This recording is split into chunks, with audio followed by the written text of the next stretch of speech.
Hello বন্ধুরা, আজ আমরা আসছি বাংলাদেশ আন্তর্জাতিক বিমানবন্দর হযরত শাহজালাল।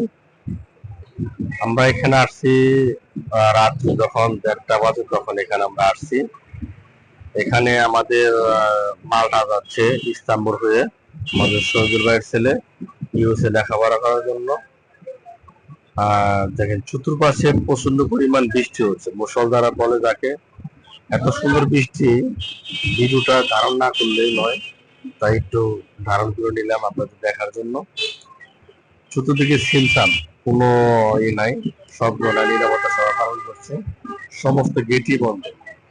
আমাদের টার্মিনাল 4 হতে আমাদের ডাকবে, আমাদের ভোর 6টায় 5:40 ফ্লাইট। এই যে জিম, এই যে মাথায় ক্যাপ পরা ছেলেটা, এর নাম হচ্ছে জিম।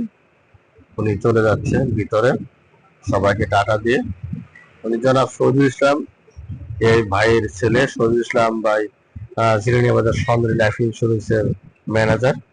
তার ছেলে ভিতরে যাচ্ছে, তাকে বোর্ডে চেক আপ করছে, সমস্ত বোর্ডিং গুলো চেক আপ করা হচ্ছে। আপনারা জানেন যারা বাহিরে যান তাদের এইভাবেই পরীক্ষা করা হয়। তিনি শেষবারের মতো আবারও বিদায় জানাচ্ছে সবাইকে। উনি এখন একদম ভিতরে চলে গেছে, হয়তো আর দেখা হবে না। কিন্তু মাঝপথে আমাদের সাথে আবার দেখা হয়েছিল, কারণ এখানকার যে আনসার আছে তিনি অত্যন্ত পরিচিত লোক ছিল তাহার। তিনি তাকে বাইরে গেছিল, তার দায়িত্বে আবার সে নিয়ে চলে গেছিল। আমাদের সাথে আবার 4:30টার দিকে দেখা হয়েছিল। যাই হোক, আপনারা সবাই ভালো থাকবেন।